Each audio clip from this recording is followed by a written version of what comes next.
Bonsoir à tous, bienvenue. C'est le rendez-vous de vos chroniqueurs pour des analyses et commentaires de factures. Bienvenue sur le grand rendez-vous. L'actualité, chaque jour, dévoile un vent politique qui, tant bien que mal, s'agite, mais sans grand suspense à quelques encablures des élections générales de 2026. Entre assurance et combativité, l'histoire entre deux familles politiques continue de s'écrire. Mouvance, opposition, chacune des partis, dans sa stratégie de conservation ou de conquête du pouvoir, cherche à bousculer le jeu politique à bien des égards. Ce soir, zoom sur les atouts et faiblesses de l'une et l'autre des partis en compétition électorale. Nous allons chercher à comprendre lequel des deux camps semble détenir la clé du sacre final. Au cœur du débat, certains éléments perceptibles ou non. Ce sera l'édito d'Omar Salouf qui, pour 2026, fait le dessin des forces en présence dans ce face-à-face mouvance-opposition. Décryptage, analyse et commentaires de nos chroniqueurs à suivre. Aussi, dans ce grand rendez-vous, nous évoquerons l'action publique au sommet de l'État. Malgré le spectre de la fin de règne, c'est du sans-repos pour le chef de l'État, Patrice Talon, qui maintient toujours le cap. On va en parler au sommaire également de nos discussions. Il sera aussi question des accidents répétés de la route avec leur bilan macabre. Quelle stratégie et quelle thérapie? Et ailleurs, ce sont les candidats aux examens de fin d'année scolaire qui affrontent les épreuves. On en parle aussi. Merci d'être avec nous. La météo politique pour commencer.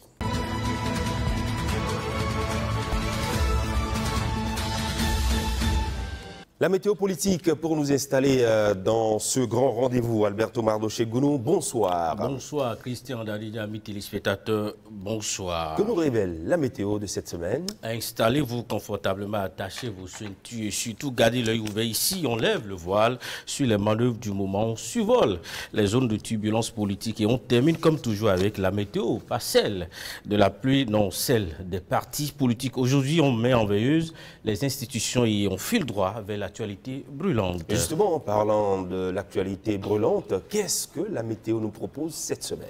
On remonte le temps. D'abord, cette déclaration qui fait des vagues dans le paysage politique béninois. Un homme politique, ancien candidat à l'élection présidentielle, n'a pas mis une croix sur son ambition de briguer la magistrature suprême. Daniel Ida annonce sa candidature pour la présidentielle d'avril 2026. L'ancien commissaire de l'UEMOA, connu pour ses convictions panafricaniste et ses prises de position sur les questions de souveraineté, veut remettre le peuple au cœur de l'agenda national. C'est une candidature hors des partis traditionnels. On se demande comment il fera avec les dispositions du code électoral. Mais pour l'instant, le ciel s'ouvre pour un nouveau prétendant au fauteuil présidentiel. Reste à savoir si le vent sera en sa faveur ou pas. Et pendant que certains annoncent se positionner sur la ligne de départ, d'autres sont dans la manœuvre politique, la manœuvre stratégique.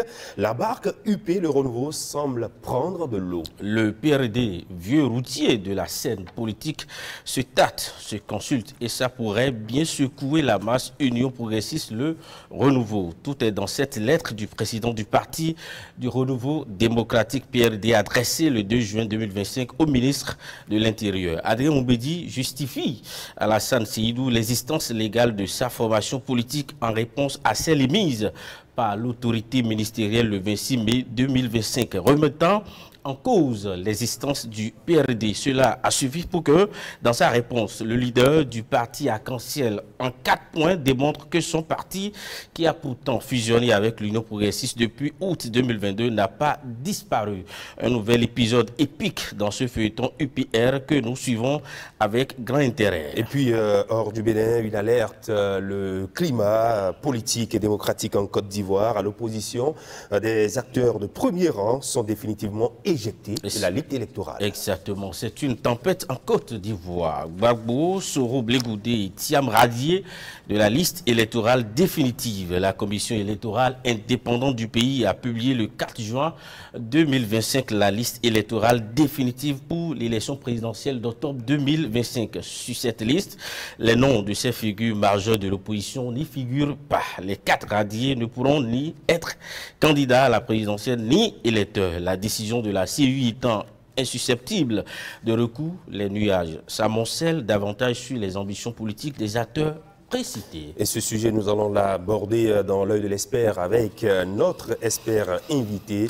Il s'agit de Hamzat Ablaï, consultant politique et géopolitique, spécialiste en relations internationales et diplomatie. Oui, voilà que c'était l'actu de la semaine.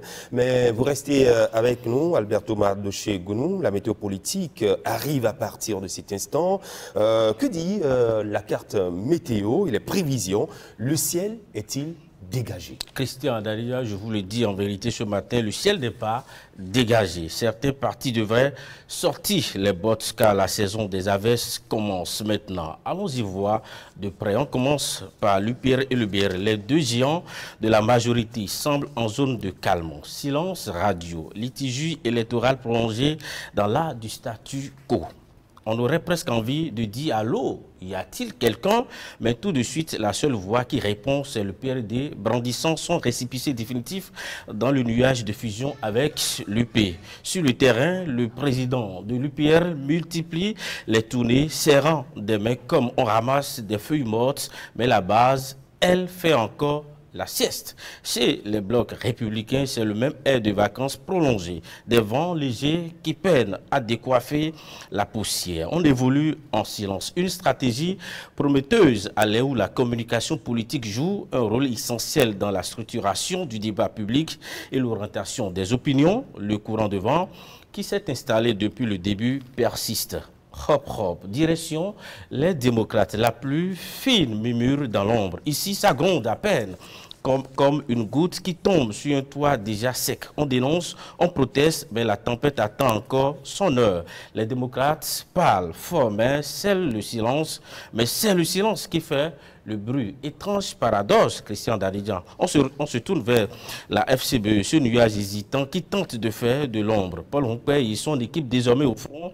Quelques éclats des meetings, mais le public reste un peu sous la couette. Un petit vent frais, à peine perceptible dans le tumulte politique. La pluie pourrait rafraîchir l'atmosphère, mais pour l'instant, c'est seulement un filet d'eau. Moël Bénin, le mouvement des élites veut pousser des racines dans ce sol politique sec. Ici, on creuse, on plante, on espère, mais le temps presse. La saison des grandes décisions approche à grands pas. Pour l'instant, le premier responsable désormais, ministre conseiller est pris par la mission républicaine. Que devient le champ? Est-ce que les plantes pousseront ou finiront-elles en feuilles fanées? Suspense garanti à ce niveau. Nouvelle force nationale. La force d'opposition qui souffle presque par un vent léger, un souffle quasi imperceptible. Il faut tendre l'oreille pour l'entendre dans le vacarme des gros moteurs. La ARN et les autres formations sur la carte politique cette semaine, ils brillent par leur invisibilité, un brouillard épais qui cache des ambitions en sommeil. Le silence est leur meilleure couverture pour le moment. En résumé, Christian Daridjan, nous avons cette semaine un ciel politique couvert de silence, de petites brises timides où les grands orages tardent à éclater. On attend la pluie des grandes ambitions, mais pour l'instant, c'est la saison des mirages et des pauses café. Restez à l'écoute car quand la tempête viendra, elle promet de secouer.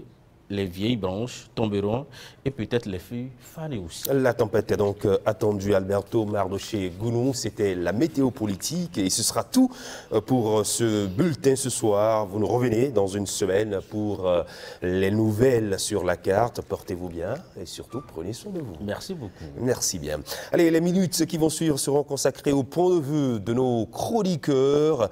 On fera le débat, plusieurs sujets sont à aborder. Nous allons nous plonger dans l'univers des camps qui s'affrontent pour la présidentielle, en tout cas pour les élections à venir. L'un pour se maintenir au pouvoir et l'autre qui bataille pour se hisser dans la balance à quelques encablures des différentes échéances électorales. Quels sont, d'un côté, les atouts, les points forts, et de l'autre, quels sont les manques et comment ajuster pour espérer faire sensation. C'est de cela qui sera question dans les points de vue dans un instant. Et nous avons invité en plateau, nous aurons Laurent Roland Toninkes, il est chroniqueur politique, Herman Anyamboussou, chroniqueur politique également, Christophe Agon, journaliste et promoteur du journal Info Matin, et puis Omar Salouf, notre éditorialiste et chroniqueur politique. Les points de vue.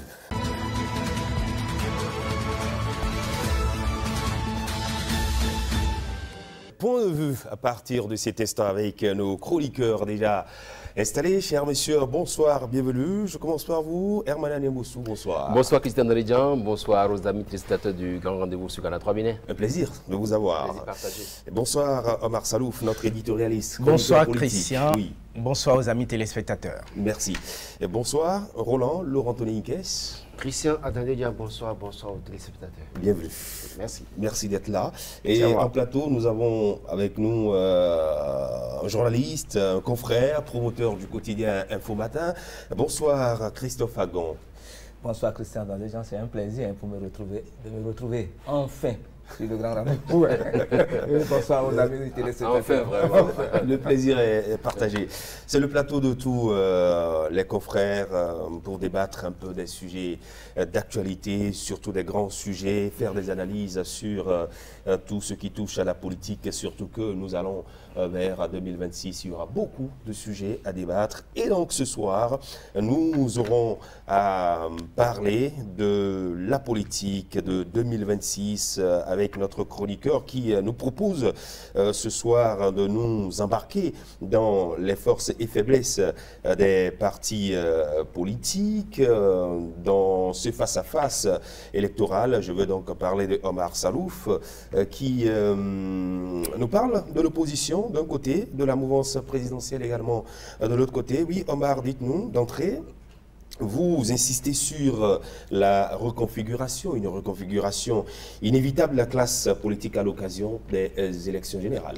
Oui, Christian, la reconfiguration de la classe politique, si elle n'est pas totale, sera partielle dès maintenant jusqu'en 2026.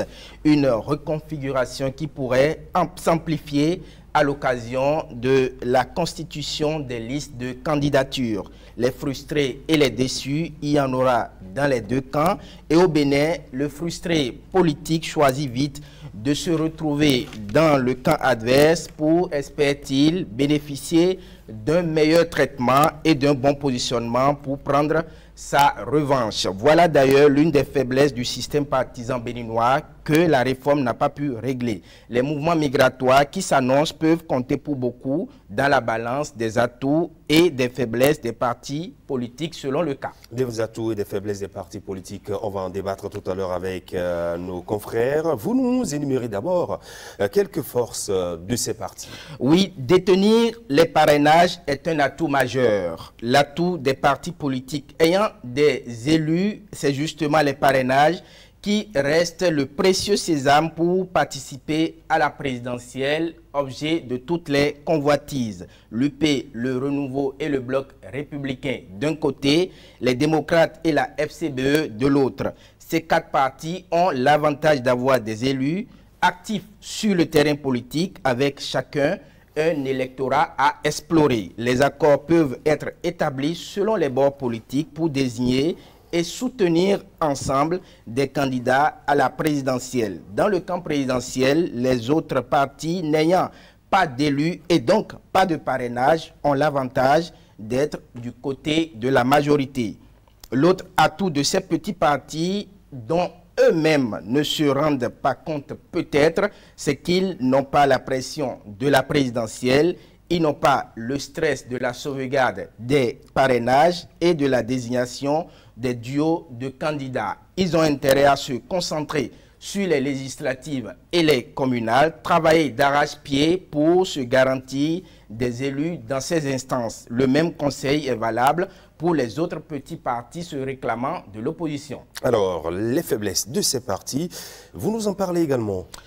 Oui, le parrainage est un fait. On en parle beaucoup, on y consacre toutes les attentions. Mais le non-parrainage est également une possibilité. Un élu, conseiller communal, municipal ou un député peut décider de ne pas faire usage de son droit de parrainage, c'est-à-dire de ne parrainer aucun candidat. C'est une insuffisance de la loi qui peut s'avérer être une faiblesse pour les partis politiques.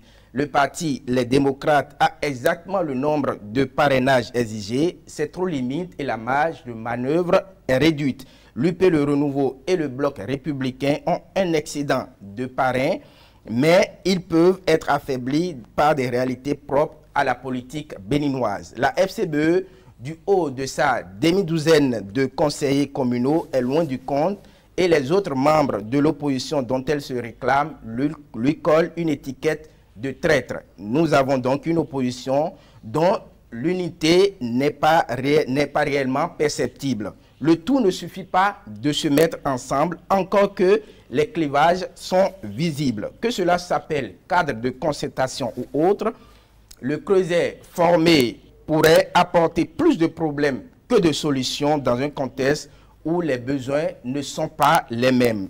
MPL n'a pas forcément les mêmes besoins politiques que les démocrates et quand dans un groupe, les besoins et attentes sont disparates, la convergence des idées, la coordination des actions reste d'une complexité redoutable. Ce qui est certain, en 2026, les atouts des uns vont prendre le pas sur les faiblesses des autres et on peut affirmer sans le moindre risque de se tromper que la bataille mouvance-opposition aura lieu.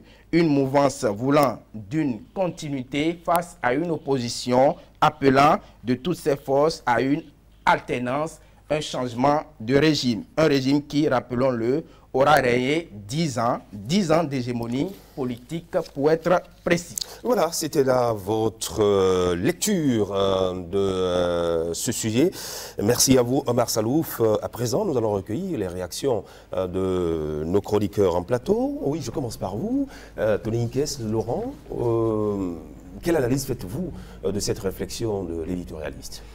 D'abord, il faut apporter des précisions sur ce cas de l'éditorialiste parce que en termes de parrainage, c'est les maires et les députés qui ont le pouvoir de parrainer. Les conseillers communaux n'ont pas le pouvoir de parrainer. Donc, j'ai cru avoir entendu, en tout cas, parler des conseillers communaux. Non, le parti FCB a 6 maires sur les 77 et donc, ils ont 6 maires.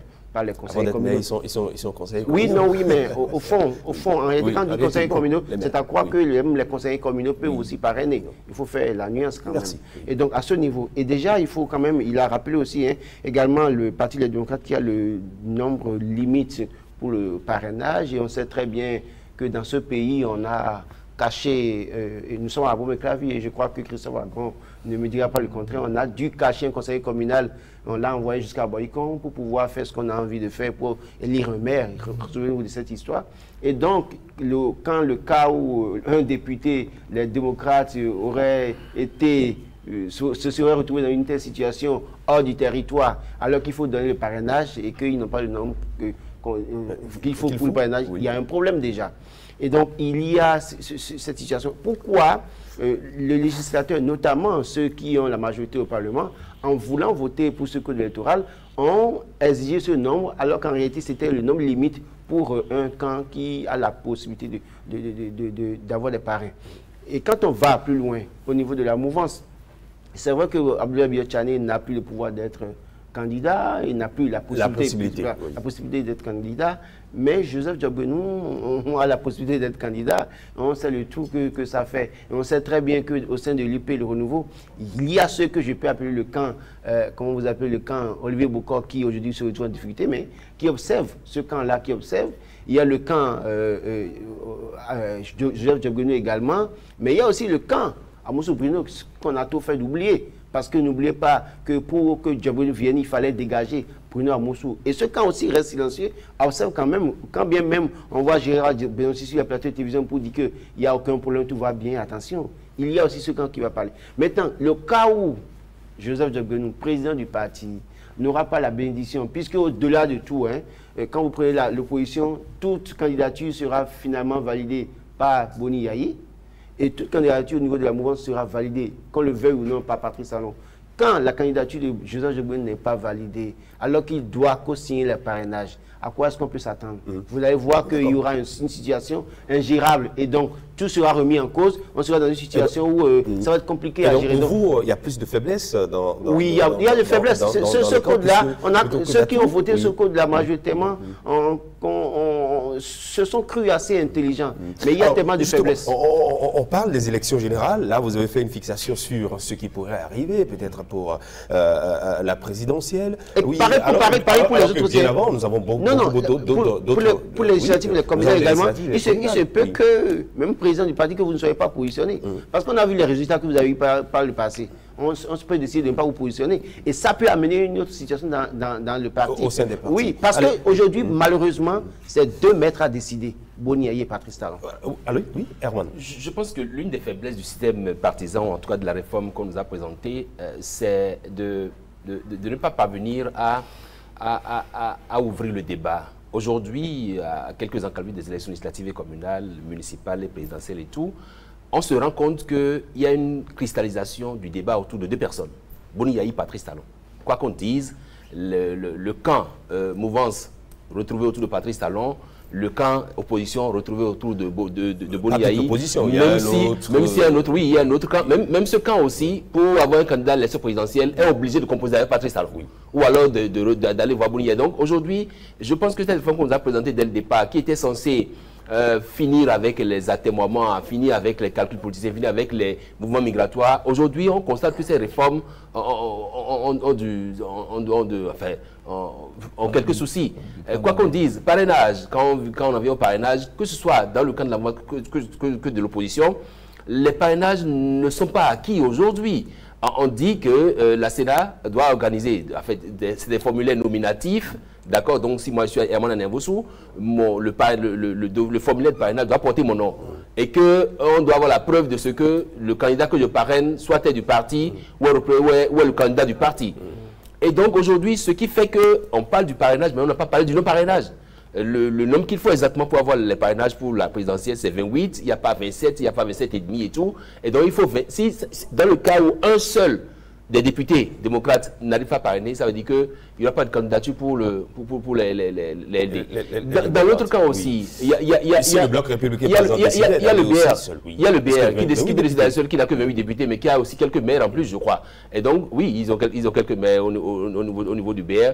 Ça s'ajoute à cela, ça veut dire qu'eux, au moins, ils ont une certaine, je sais pas, ils ont une certaine, un confort dans ça. Le gros souci aujourd'hui, c'est au niveau de l'UP, le renouveau. Est-ce que l'UP restera le renouveau ou bien l'UP va rester UP et donc retourner le renouveau à qui de droit? C'est la grosse interrogation à ce niveau. De sorte qu'aujourd'hui, on devrait, je pense que les réformes telles que ça nous a été présentées, devraient travailler à finir avec ces petits calculs. Malheureusement, à quelques encablures, vous pensez qu'on est toujours dans les calculs? On est toujours dans les calculs et ça ne va pas. Mais malheureusement, ce qui fuse en réalité, c'est que, à entendre mes collègues, on a toujours focalisé le débat sur Boni Yayi et Patrice Talon. D'ici quelques mois, si tout va bien selon la Constitution, ces 2 personnages seront toujours relégués au passé parce que ancien président de la République. Mais malheureusement, le jeu se joue toujours entre eux. Comme si la politique béninoise, depuis 20 ans, environ ne tourne qu'autour de ces 2 personnes-là. Vous voyez un peu, c'est là le problème. C'est-à-dire, on a tendance à croire que la classe politique a été prise en otage par ces 2 personnalités. Et aujourd'hui, aucun acteur politique n'a le pouvoir de décision. Vous les appelez sur les plateaux télé, Herman Anemvossou l'a dit, ils n'arrivent pas à venir, ils n'arrivent pas à donner leurs idées. Aujourd'hui, par exemple, ce serait... dans les années antérieures, à cette période des élections présidentielles, communales et législatives ou présidentielles, on a déjà le débat. Vous êtes un peu nostalgique du passé. Voilà. Alors que nous sommes dans une nouvelle dynamique autour du système partisan. Alors, ce système partisan, oui, justement, à quelques mois des élections, on est en train de peser. On continue pas à peser. Au niveau de la mouvance, au niveau de l'opposition. Qu'est-ce qui fait qu'aujourd'hui, la mouvance qui veut conserver le pouvoir, est-ce que cette mouvance a les moyens de conserver ce pouvoir? De l'autre côté, l'opposition qui veut conquérir le pouvoir, est-ce que l'opposition a les moyens de conquérir ce pouvoir? Où sont les forces, les atouts? De l'autre côté, quelles sont les forces? Et à quel niveau il faudra forcément faire un rééquilibrage pour véritablement être dans le combat politique comme cela se doit? Je pense que quand on se réfère à 2021, il y a eu une image qu'on a vue. 4 formations politiques soutenues par Patrice Talon, qui a fait un chaos. On a vu les candidats qui avaient eu en face. En ce moment, il était question du parti FCBE qui faisait la plus beau temps comme parti d'opposition et avec ceux-là qui étaient sortis de nulle part, restaurer la confiance. Et parti non régulièrement constitué, mais qui est allé aux élections avec des candidats sortis de nulle part. Et on a vu ce qui s'est passé. Là, aujourd'hui, on est dans un schéma où le maître à jouer est censé être out. Il n'est plus candidat. Et on sait très bien que depuis 2016 qu'il était arrivé, il a mis en place une stratégie qui marche. Au fond, quand on va dire les acteurs bombent le torse dans les localités pour dire on a gagné les élections, c'est un faux problème. Ils n'ont jamais gagné les élections sur le terrain. Ils ont gagné les élections, pas de stratégie politique. Ça a marché en 2019, ça a marché en 2020. En 2021, on a eu des candidats à la présidentielle qui sont inoffensifs, qui a permis à partir de faire le chaos. Et en 2023, quand on a vu l'avènement du Parti des démocrates, on a commencé par voir le vrai visage de l'échiquier politique. Et là maintenant, avec le débat qu'il y a en cours, avec Maître Adrien Roumbédi, qui les a accompagnés en 2023 avec le résultat qu'ils ont pu avoir aux législatives 2023 et qui se désolidarisent, déjà il y a une faiblesse pour le pouvoir en place. Déjà. Et déjà, le chef n'étant plus là, à proprement parler, pour mettre en exergue pour autant la stratégie, déjà les Béninois, même ceux qui ont voté pour lui, certains parmi eux seront prêts à le lâcher parce qu'il n'est plus dans la balance.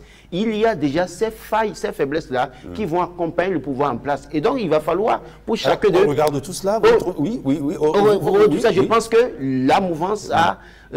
ils ont donné l'impression d'avoir le contrôle pour toujours. Mais ce n'est pas évident. Vers les prochains mois, vous allez voir que, avec les différents pôles qu'on a au niveau de la mouvance présidentielle, il se peut que cela s'effrite et que ça soit une faiblesse davantage pour le pouvoir. Je pense que le système béninois, tel que ça a été conçu dès le départ, à savoir qu'un seul État est élu pour mandat de 5 ans renouvelable une fois, et Patrice Talon qui est venu aujourd'hui et qui a mis dedans que nul ne peut être président de sa vie, plus de 2 fois de sa vie. Vous savez, les élections, 5 ans après, se présentent chez nous au Bénin comme des élections, c'est pas de mi-mandat, où le chef de l'État, sauf sous Nicéphore Soglo, où il n'a pas réussi à avoir les 5 années qui ont suivi. Mais je dis aujourd'hui, Patrice Talon, comme ils l'ont dit avant moi, il n'est plus dans la balance. Malheureusement, il se fait que la réforme des partisans n'a pas réussi à décrisper le débat autour de ces deux personnalités-là. Ça aurait été bien si les réformes avaient permis ou permettaient aujourd'hui d'avoir un troisième larron. D'avoir, par exemple, je dis n'importe quoi, d'avoir un certain, c'est pas, je ne veux pas citer de nom pour ne pas faire de la publicité, un Christophe Agon, par exemple, qui aujourd'hui se présente aujourd'hui en quelqu'un qui vient départager les deux camps en joker. Malheureusement, il se fait que ce soit de la mouvance ou de l'opposition, les mêmes faiblesses sont ici, et de part et d'autre. De sorte qu'aujourd'hui, le gros problème, c'est l'acteur politique. Qu'est-ce qu'il devient aujourd'hui? L'acteur politique aujourd'hui n'est plus considéré comme c'était le cas par le passé. L'acteur politique aujourd'hui, il se sent... On a travaillé à donner plus de force aux formations politiques. Plus de force aux formations politiques, oui. Ce qui fait qu'aujourd'hui, les acteurs politiques se sentent un peu comme des obligés de la nation, un peu comme des gens qui, quoi qu'on dise, sont là à travailler. Il y en a qui sont redressés, comme cela se doit. Il y en a qui, aujourd'hui, ne sont pas, ils n'ont plus le vent pour, ils n'ont même plus voix au chapitre. Et donc aujourd'hui... avec vous quand vous dites qu'on a travaillé à donner de force aux forces politiques. On a donné de force, on a l'impression de donner de force aux partis politiques, mais au contraire, on a donné de force à Patrice Talon et à Boni Yayi. On vous écoute. Oui, non, vous allez... Malheureusement. Parlant des faiblesses, je crois que les faiblesses de la réforme même, c'est ça qui a engendré la faiblesse au niveau des partis politiques. Quand on annonce par exemple une reconfiguration de la classe politique qui va naître des mouvements migratoires parce qu'il y aurait des frustrés, il y aurait des déçus, la réforme du système partisan n'a pas pu régler ce problème, n'a pas pu régler cette possibilité de migration entre les partis. Alors qu'au départ, cela aurait pu nous épargner beaucoup de ces cas-là où on parlerait d'idéologie. Quelqu'un qui est dans le BR ne devrait pas s'imaginer aller dans l'UP parce qu'il défend une idéologie. Et donc, ces faiblesses-là suivent les partis politiques. La question, est-ce qu'on a véritablement travaillé? Est-ce que le militant comprenne ce qu'on met dans une idéologie? Ça fait partie des faiblesses de la réforme. Les militants ne comprennent pas ce qu'on appelle... qui choisit une idéologie. Le militant qui choisit une idéologie et qui participe, en tout cas, qui fait des démarches, qui participe à l'animation de la vie politique, qui est dans le développement de cette idéologie. Si en cours de route, il se rend compte que, bon, ce n'est pas ce que je voulais, et qui rebousserait. Est-ce que ça doit poser problème? Au départ, ce n'est pas en réalité un choix d'idéologie. C'était un choix juste de rester là où il faut pour avoir les opportunités de bon positionnement, pour prendre sa revanche, parce que de l'autre côté, on n'aurait pas été, on serait maltraité, et donc il faut aller dans l'autre camp pour avoir une bonne position pour se faire élire. Et donc, ça fait partie des faiblesses qui sont partagées dans tous les partis politiques, que l'on se réclame de la mouvance ou de l'opposition. Ça suit tous les partis politiques et ils sont en train d'aller droit dans le mur, parce qu'il y a beaucoup de choses qui peuvent advenir dans le cadre de ces élections-là. Et moi, je me retrouve dans un cas de figure où je vois quand même que ce soit les deux camps, que ce soit le camp de la mouvance ou de l'opposition, sont deux camps hypocrites. Excusez-moi du terme, je vais m'expliquer tout simplement. Voilà deux camps en réalité qui jouent sur ce que l'autre doit faire. C'est-à-dire, on ne développe pas des stratégies internes, on n'en développe pas, mais on attend que l'autre le fasse. Et en réalité, on se retrouve dans une configuration où, c'est-à-dire, au lieu de s'occuper à baliser le terrain politique, on est là à regarder le camp en face, voilà ce que l'autre doit faire. En ce moment, c'est que les Béninois sont là aussi observateurs.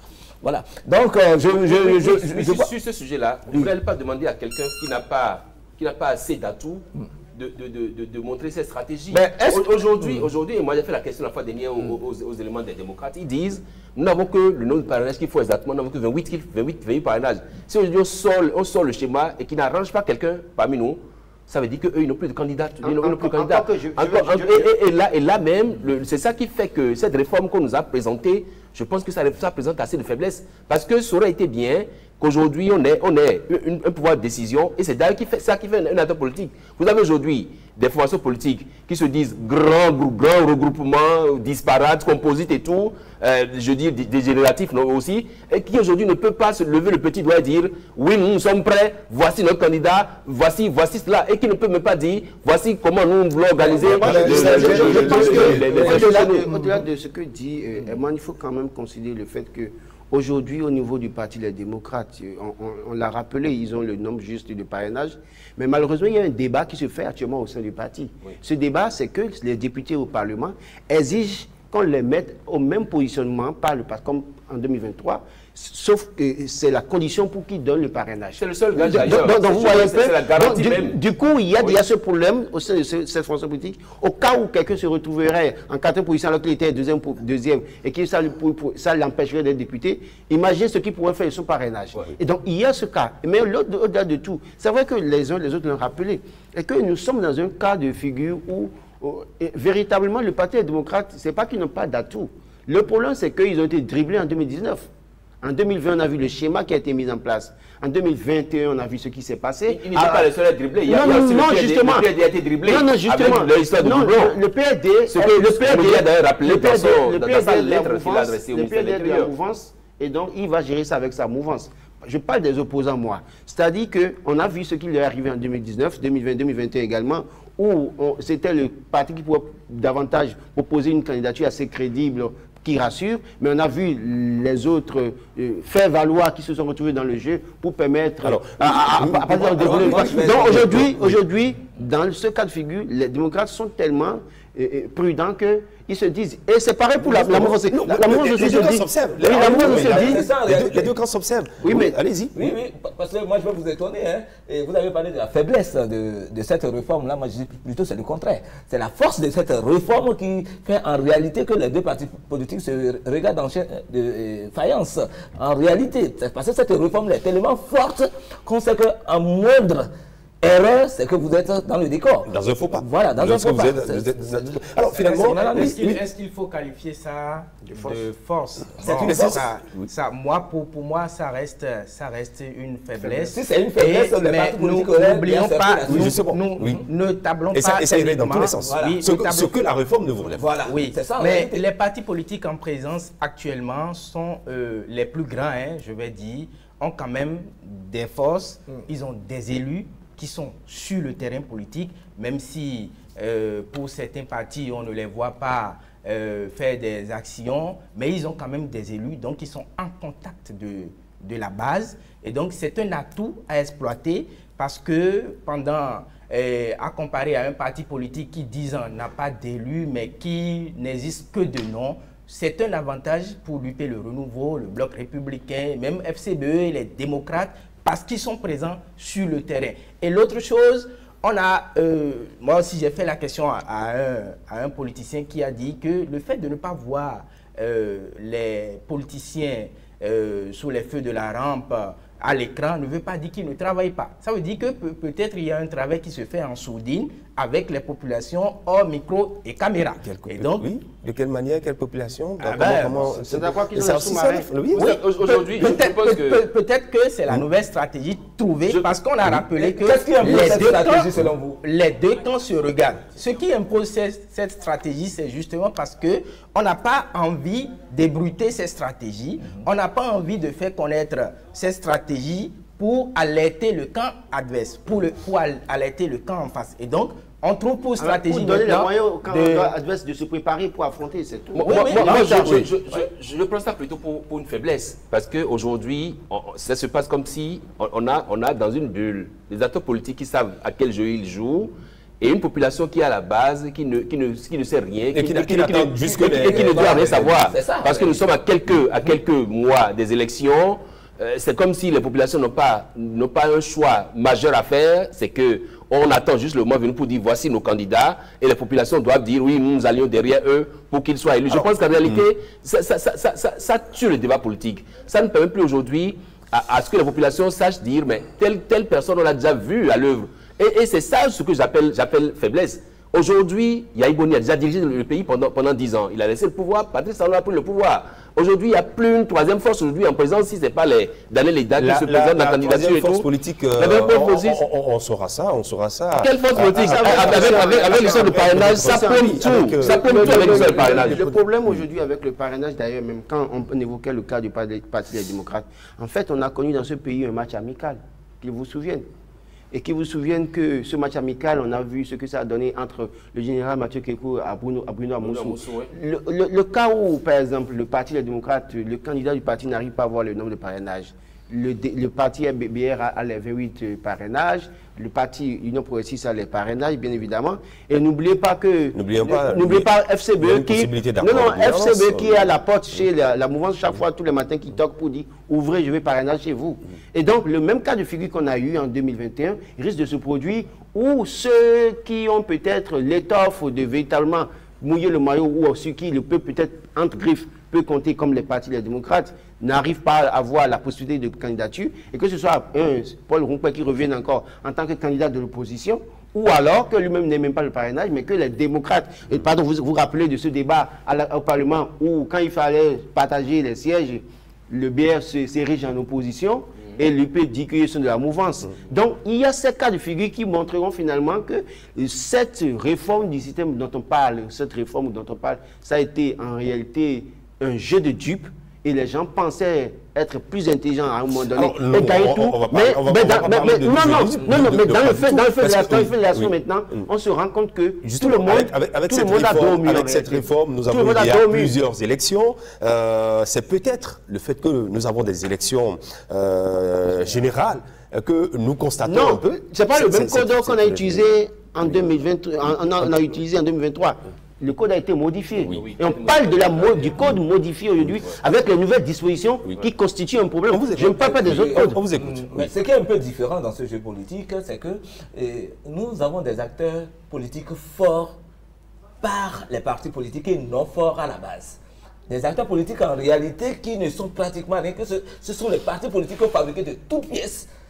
Qui n'ont aucun engagement au niveau de la population. Donc c'est en réalité ça, c'est ceux-là qui sont obligés d'attendre les décisions. Moi, c'est dommage que tout se focalise autour du président de la République et des deux présidents et de son ex. Vous voyez un peu, c'est dommage qu'ils n'en sont pour rien. Qu'ils n'en sont vraiment pour rien aujourd'hui. J'irai encore plus loin en disant que le travail qui se fait sur le terrain par les partis politiques, surtout ceux se réclamant de la mouvance présidentielle est sur la base des réalisations de Patrice Talon. Ils en font un avantage. Ils discutent avec le peuple en pointant du doigt les réalisations faites par le président Patrice Talon, qui ne sont pas des réalisations des partis politiques. C'est vrai, ils se réclament à qui?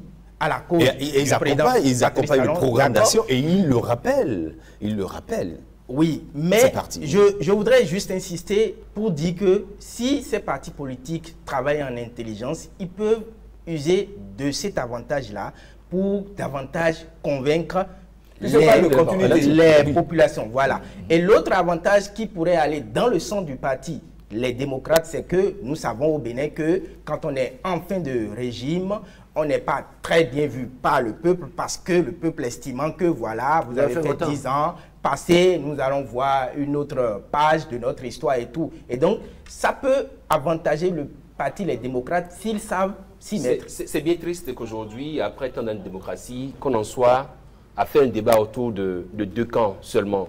Parce que nous avons vécu quand même dans ce pays des jours électoraux très enlevés, pour parler un peu sportivement. On a vu des débats politiques très ouverts. Aujourd'hui, supposons qu'effectivement Patrice Talon avec son camp arrive à imposer quelqu'un pour 2000 ou à faire élire quelqu'un pour la continuité. Le camp Boni Yayi va durcir un peu le temps. Et donc ça fera toujours Boni Yayi Patrice Talon. De sorte que après, si Boni Yayi prenait le pouvoir, c'est le camp Boni Yayi prenait le pouvoir, c'est encore le camp Patrice Talon qui va durcir encore le temps. Donc désormais, on aura une guerre Boni Yayi Patrice Talon jusqu'au. Je pense qu'en réalité, comment ça fonctionne? Je pense qu'en réalité, on devrait éviter ça. Et ce qui consiste à postuler ou à dire que oui, que les acteurs politiques sont forts, moi, c'est pas possible. Je n'ai pas la même lecture. La lecture que moi j'ai, c'est que les acteurs politiques sont affaiblis. Comment vous comprenez que quelqu'un qui a été, c'est pas président d'une institution, sort de là-bas et devient président du parti politique? On se pose des questions. C'est-à-dire que à quel moment a-t-il pu, il est militant, à quel moment a-t-il pu devenir président du parti? Aujourd'hui, la guerre est là, que le PD réclame son arc-en-ciel et tout ce qu'il faut et tout. Est-ce que effectivement cette guerre, c'est sans doute ça les mènera vers le juge administratif ou n'importe où, mais toujours est-il que on sent une mouvance présidentielle aujourd'hui fragilisée, qui aujourd'hui doit faire avec tout ce qu'il y a comme... Est-ce que vous avez le même sentiment? Oui, mais cette mouvance est fragilisée. Pourquoi? En fait, quand vous les voyez dehors, ils vous disent que tout va bien. Non. Mais en interne, ça ne va pas. Il y a quelques semaines, nous avons vu les deux présidents des deux grandes formations politiques se parler, et ce n'est pas pour la première fois. Au sein du gouvernement, il y a cohabitation entre les ministres. Non. C'est pas l'image Djogouenou recevoir Biotchani qui est le problème. Au sein du BR, il y a des problèmes. Ils n'arrivent pas à s'entendre sur un certain nombre de choses. Il y a des sanctions qui passent. Attendez, il y a des sanctions. Écoutez, quand vous prenez l'UP, le renouveau, il y a des problèmes internes. Justement, il y a plusieurs camps. Aujourd'hui, le problème, c'est que la guéguerre entre l'UP. Non, au-delà de ça. Au-delà de ça, n'oubliez pas que au sein de l'UP, le renouveau, au sein du BR, il y a des gens qui étaient Bouka Olivier. Et n'oubliez pas, attendez, il y a le camp Djogouenou. Ce que je vous dis aujourd'hui, on a l'impression que tout va bien parce que les gens sont des soumis au sein des formations politiques. Cette réforme dont on parle pour dire que les gens sont on ne parlera pas de soumis, mais utilisons les propos qui sont tenus. Les propos alors, discipline de groupe, discipline la politique.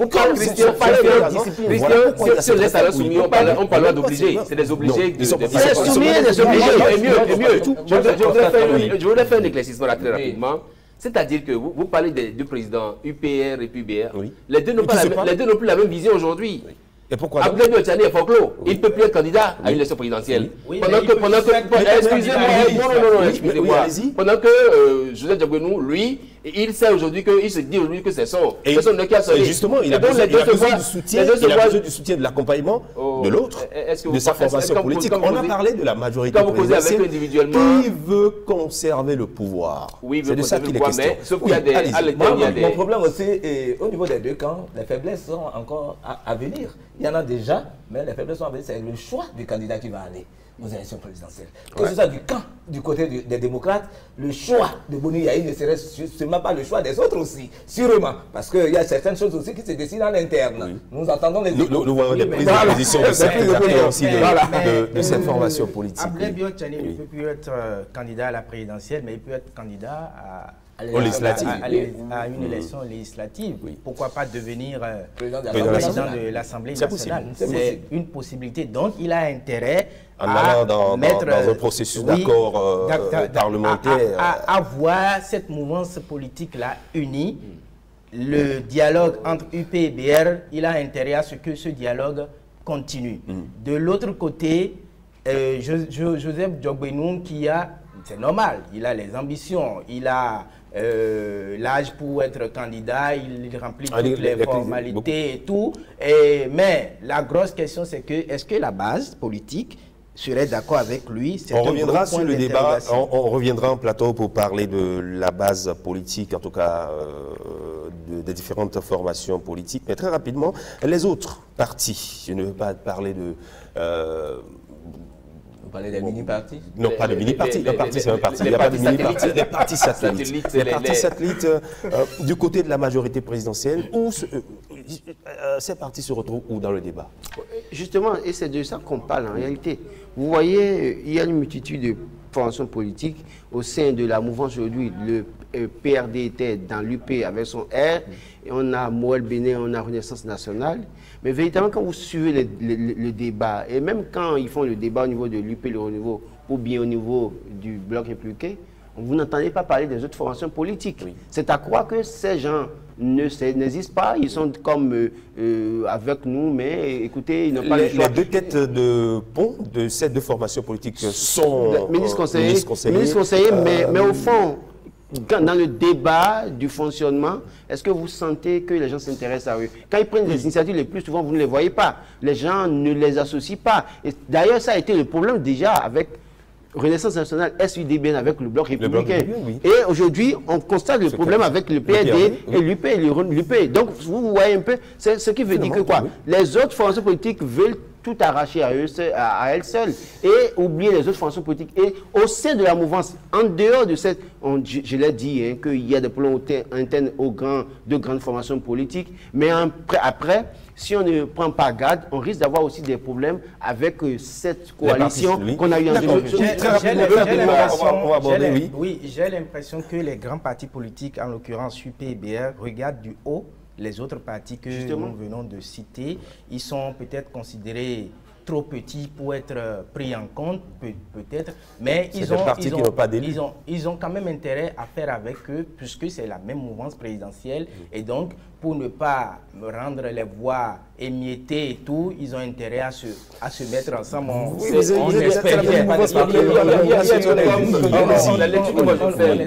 C'est comme si les partis satellitaires trouvent un confort à rester satellitaires. Parce que sur le terrain, à part qu'ils ont quelques ministres conseillers et quelques préfets, on ne les sent pas vraiment en train de vouloir se dire c'est possible qu'on avait la tendance. C'est-à-dire on ne le sentait pas. Ils se sentent affaiblis eux-mêmes, ils se sentent juste, ils se comportent en accompagnateurs. Alors même que si les partis BR et UP, entre parenthèses de renouveau, sont devenus très forts, c'est parce qu'ils ont réussi à travailler à la base. On ne sent pas ça aujourd'hui sur le terrain. Et la même chose est ressentie du côté de l'opposition aussi.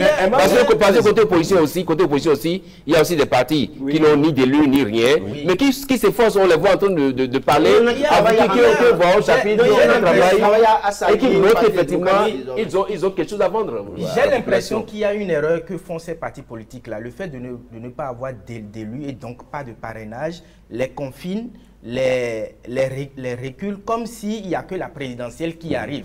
Les législatives et communales, il ferait mieux de se concentrer sur ces élections-là pour glaner quelques... Merci beaucoup. La difficulté ici, c'est les 20%. Oui. Voilà. Oui. Le problème en réalité, c'est que ces partis qu'on peut appeler partis satellitaires, ou bien, bon, j'ai utilisé un mot que Christian n'a pas voulu que je développe, et aujourd'hui, je constate quand même que ces partis politiques n'écoutent pas la base. Parce que si on écoutait la base, on n'allait même pas accepter des postes politiques à l'heure pratiquement de la fin du régime. Et pourquoi donc? Voilà, parce qu'en réalité, ils ont été déçus. ils ont été déçus. Non, Donc s'ils ont été déçus, il faut toujours la politique. Ces formations politiques n'ont pas été déçues.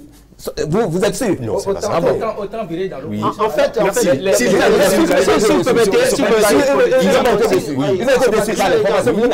ce que je dis, c'est qu'aujourd'hui, les formations politiques, notamment Renaissance nationale et Moël Binet, les leaders doivent travailler sur le terrain pour eux-mêmes. Parce que le problème, ce qui se fait aujourd'hui, avec ce poste de poste ministre conseiller, malheureusement, ils travaillent pour les deux grandes formations politiques. Renaissance nationale, j'ajoute ça rapidement, il y a une guerre entre cette formation UDBN et BR. Ensuite, la présidente a eu ce perso-là de diriger l'INF en son temps, après a été déchu. En réalité, moi je crois quand même que ce n'est pas un poste de ministre conseiller qui, en réalité, va lui permettre d'être à l'aise. Nous avons le temps de revenir sur le parcours de ces différentes formations politiques, puisqu'on fera un décryptage au cas par cas, le moment venu. Le grand rendez-vous, en tout cas, fera un travail formidable là-dessus. Mais avant, nous allons évoluer. Je vous propose de changer de sujet. La une du journal Fraternité, parution du mercredi 4 juin dernier, qui titre « À moins d'un an de la fin de son mandat, Talon maintient le cap de l'action publique ». Le journal voit le chef de l'État au front et donc concentré sur l'achèvement des projets initiés et programmés dans son programme d'action du gouvernement, malgré les jours qui passent, les jours qui nous rapprochent de la fin de règne. Est-ce que... quelle explication avez-vous à voir le chef de l'État beaucoup plus actif? Nous sommes en fin de mandat, en fin de régime, mais on voit encore les chantiers pousser sur le terrain. On a tendance à croire que le chef de l'État ne veut pas partir. C'est ce que ça donne à l'horizon, mais pourtant les Béninois sont habitués. Ils sont habitués à ce que le chef de l'État, constitutionnellement, finisse ses deux mandats et qu'il parte. C'est ce qui fait peur un peu, ça donne, c'est-à-dire que ce soit d'un côté ou d'un autre, encore, une fois encore, le débat se focalise encore sur Patrice Talon. Oui. Moi, je pense que quand ils sont arrivés, ils ont dénoncé les éléphants blancs. Donc, l'une des choses à faire, c'est de travailler à éviter les éléphants blancs quand il part. Moi, je pense qu'à ce niveau, on ne va pas lui en vouloir. Le problème, c'est que les chantiers qu'il a lancés, parce qu'au niveau du PAG1, on a lancé des chantiers, tellement de chantiers qu'on n'a pas pu finir jusqu'en 2020, au point où celui qui nous a dit qu'il fera 5 ans a été obligé de comprendre qu'il faut faire le job 5 ans après. Il a été président en 2021, réélu président. Il a continué, le PAG2 étant la continuité du PAG1 inachevé. Il faut travailler maintenant à finir les chantiers qui sont en cours avant de partir pour que demain on ne dise pas que lui aussi il est parti avec des éléphants blancs. Le chef de l'État a durant 10 ans montré un visage très rigoureux de lui. Donc je ne pense pas que c'est à la fin de son mandat qu'il va lâcher prise, qu'il va démordre. Il va continuer jusqu'à son dernier jour. Et je ne crois pas non plus que... Au pouvoir. Et je ne crois pas non plus qu'en tant que président de la République, on est tenu de finir tous les chantiers qu'on a lancés. Ne pas finir ne veut pas dire qu'on a laissé des éléphants blancs. L'État étant une continuité, ça va permettre à celui qui va prendre la relève de continuer les chantiers et de les achever. Il faut quand même suivre le maximum. Je crois que il y a. C'est un chantier sur lequel Patrice Talon nous a montré qu'il a de la poignée du cran. C'est qu'il a réussi quand même à montrer qu'on peut être en fin de second mandat sans être inquiété par les soubresauts et tout, parce que justement, et c'est d'ailleurs sur ce champ que je vois un peu les actions politiques, les actions sur le terrain. Il y a aujourd'hui des chantiers qui avaient été lancés, dont l'achèvement se poursuit. Il y a d'autres chantiers qui ont été lancés. La construction du nouvel hôtel de ville, là où il y avait le ministère de l'enseignement supérieur et tout, et même du siège de la vice-présidence et tout. C'est des chantiers qui aujourd'hui, qui ont démarré il n'y a pas longtemps. Donc, Patrice Talon est en train de nous montrer qu'en réalité, il a une certaine sérénité, qui n'est pas inquiété par ce qui se dit à côté. Cela voudrait dire, en revanche, qu'il a un plan qu'il nous prépare. Le plan peut-être c'est de nous dire, voilà, tel est le candidat, il est là. Et c'est en cela que je dis, je sens un peu comme un mépris vis-à-vis de la base, parce que là, on se dit peut-être que bon, dès qu'ils seront là, candidats, il n'y a rien à faire, ils seront élus, et puis bon, basta, on continue le chemin. Non, c'est pas évident.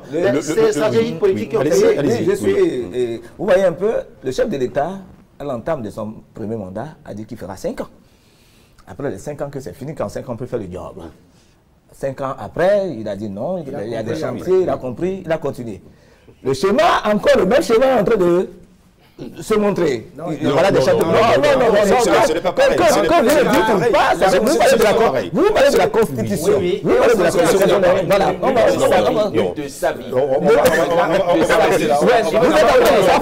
rester là. Ce n'est même pas la volonté d'un président. On va revenir sur ce débat puisque le chef de l'État à plusieurs reprises en a parlé, le porte-parole du gouvernement, les ministres, les députés, beaucoup d'acteurs politiques en parlent. Et même vous et nous en parlons.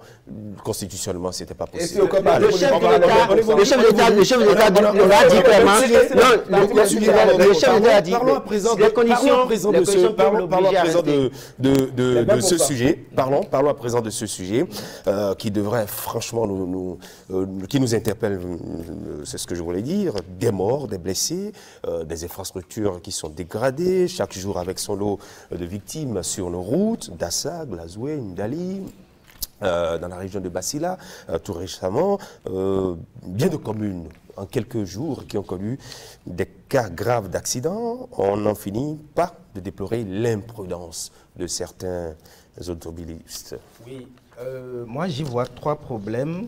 Le premier, c'est l'imprudence dont vous avez parlé. Est-ce que les automobilistes sont suffisamment prudents? Est-ce qu'ils ne conduisent pas, comme on le dit, tombeau ouvert? Est-ce qu'ils ne sont pas trop pressés de gagner la destination pour ne plus la gagner finalement? Le deuxième problème que je trouve, c'est l'état de nos routes. C'est vrai que le gouvernement fait beaucoup d'efforts pour rendre les infrastructures routières modernes, mais celles qui ne sont pas encore réfectionnées, est-ce que ce n'est pas le moment d'y penser? Parce que j'ai constaté que dans la zone de Dassa, le problème a connu un accroissement dangereux. Et pourtant la voie a été réhabilitée depuis. Maintenant, le problème qui se pose à ce niveau, c'est que est-ce qu'il y a une conformité entre nos voies et les voitures, les véhicules que nous mettons en circulation? Quel est l'état de ces véhicules-là? Est-ce que si les véhicules sont branlants, on en trouve beaucoup dans la circulation? Un véhicule branlant qui prend une longue route de Cotonou jusqu'à Malanville, c'est clair qu'à un moment donné, que ça pose problème. Les bus, ils ne sont pas branlants peut-être, mais la limitation de vitesse, est-ce que c'est respecté? Est-ce que la vie... l'état du conducteur, l'état des conducteurs. L'état des conducteurs, je pense véritablement que le problème, le seul que nous avons, c'est l'imprudence ou l'incivisme des conducteurs. Parce que par exemple, là où il y a accident à Dassa, à plusieurs reprises déjà, l'État quand même a fait l'effort de réhabiliter cette voie-là. Et donc le problème c'est que, parce que des dignitaires sont allés sur la route, faire cérémonie pour dire qu'ils ont conjuré le mauvais sort, vous conduisez n'importe comment sur le tronçon, là vous allez mourir tout bêtement.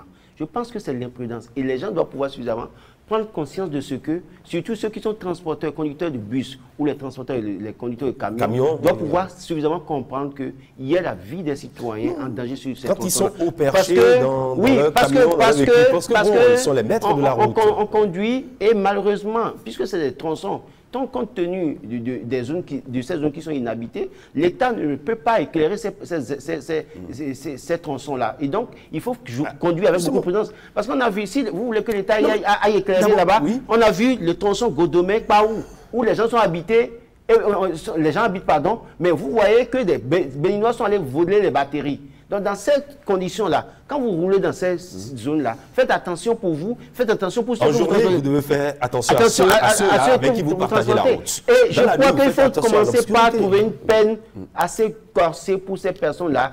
Hier, par exemple, le bus qui a fait l'accident, comment on fait un dépassement dans un tournant alors que vous transportez des dizaines de personnes? Vous savez ce qu'ils disent? Ils disent, ils ont un langage là, je vais te tuer maintenant et l'assurance va prendre en charge. Oui, allez-y. Donc ils prennent la vie des gens comme la vie du bétail. Malheureusement, quand même, Bénin fait partie dans l'espace UEMOA et CEDEAO des pays qui, en réalité, en matière de corridor, le corridor est très fluide. Avant, nous avons quand même des points où nous avons des agents des forces de l'ordre, ainsi de suite. Donc, la vitesse était un peu limitée. Voilà. Aujourd'hui, compte tenu de la fluidité et du transport des marchandises et autres, on a voulu quand même de Malanville jusqu'à Cotonou, pratiquement aucun poste de contrôle. Dans d'autres pays, vous verrez même dans... Non, mais vous parlez de pose de contrôle en plein Cotonou, quand le radar est installé, vous voyez, tout le monde ralentit. Mais une fois que vous dépassez le radar, ils font quoi? Voilà, mais ce qu'il faut faire, voilà, ce qu'il faut faire, c'est de développer peut-être cette politique de radar sur le corridor. Non, il faut travailler, il faut sensibiliser. La sécurité routière est fortement interpellée. Voilà, et moi j'ai constaté dans d'autres pays, vous allez les voir, ils font partie de ceux-là, ils sont tapis même au sein de... Il y a une équipe, quand vous avez votre visite technique à faire, vous faites votre visite technique, il y a encore une autre équipe qui se retrouve sur le chemin pour faire un autre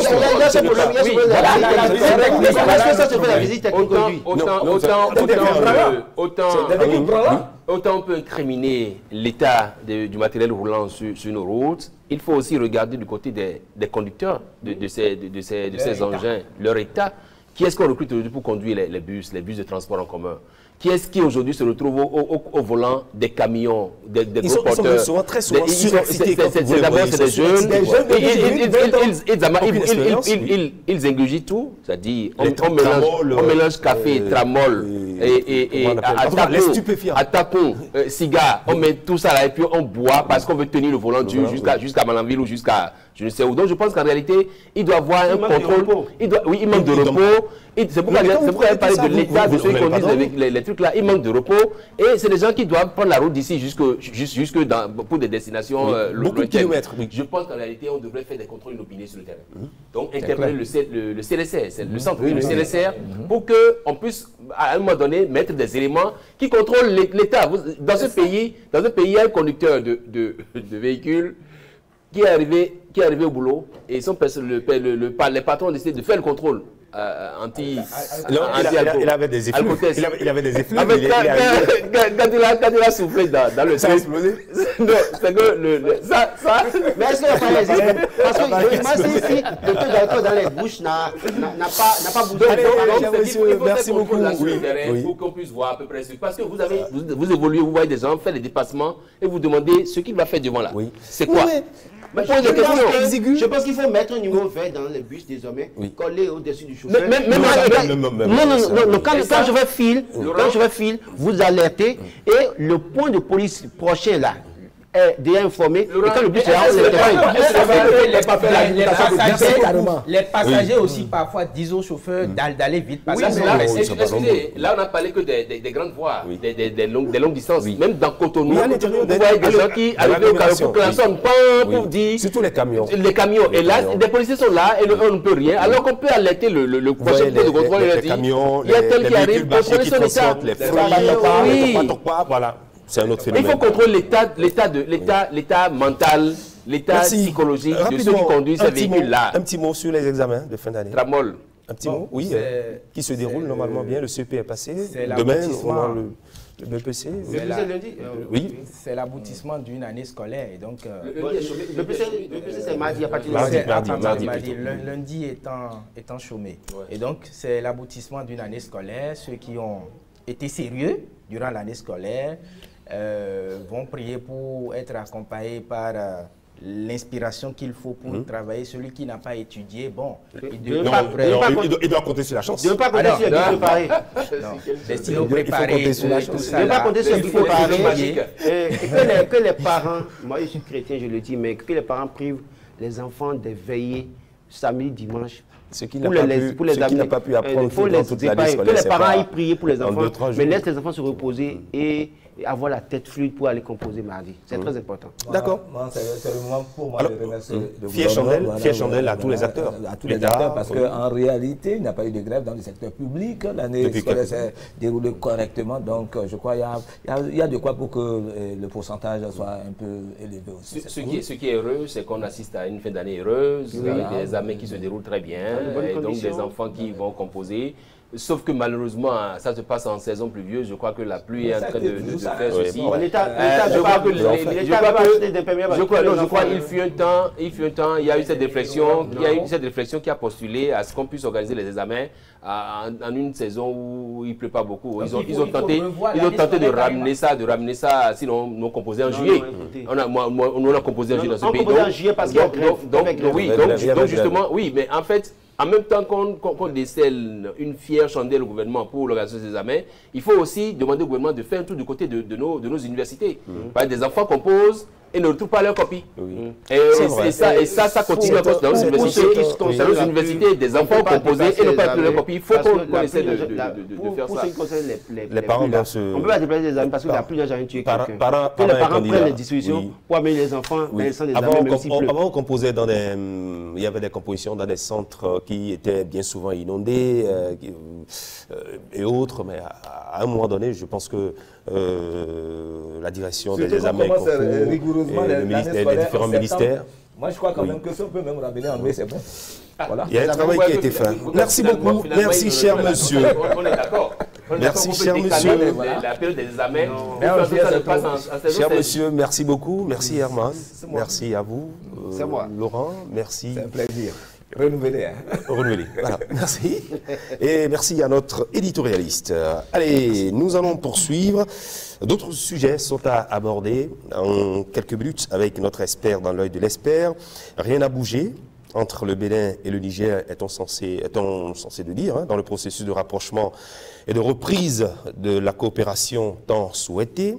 Les dernières déclarations du président de la transition, le général Tiani, la réaction du ministre des Affaires étrangères béninois, Olusegun Adjadi Bakari, qui refute les accusations de Niamey, sont au rang des sujets que nous allons aborder dans cet espace avec notre expert. Quelle issue à la tension toujours latente? L'œil de l'expert reçoit Hamza Tablaï, il est consultant politique et géopolitique. Le spécialiste en relations internationales et diplomatie est l'invité de ce plateau, l'œil de l'expert.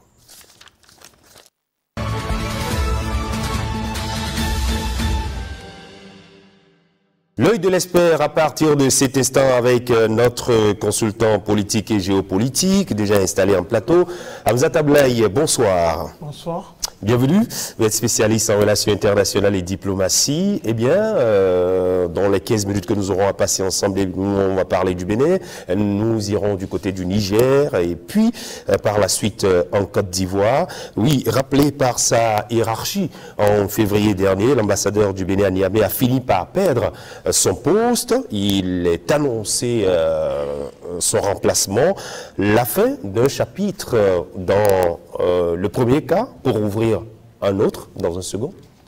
Alors, je ne dirais pas la fin d'un chapitre parce que le véritable chapitre, c'est la crise elle-même entre le Niger et le Bénin. C'est le fond même de ce roman qui prend des proportions inquiétantes au fil de l'actualité. Mais je dirais c'est peut-être la fin d'une page. C'est la page à Goncan, désormais, qui est tournée. En tout cas, en ce qui concerne le Niger, je pense que cette page est définitivement tournée. Et je trouve que c'est une bonne initiative, même s'il faut se poser aussi des questions par rapport à ce changement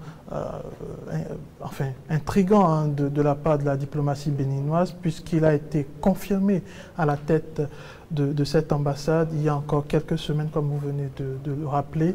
Et je trouve que depuis le début, quelque chose n'a pas fonctionné avec M. Agoncan, parce que moi, je trouve que la personne même d'Agoncan, en tant qu'ambassadeur du Bénin, représentant le Bénin au Niger, dans un contexte aussi de crise, il faut le rappeler, n'était peut-être pas la bonne chose à faire, parce que quand un ambassadeur échoue à sa mission, c'est d'abord son autorité de tutelle qui doit se poser les bonnes questions. Est-ce qu'ils ont choisi la bonne personne?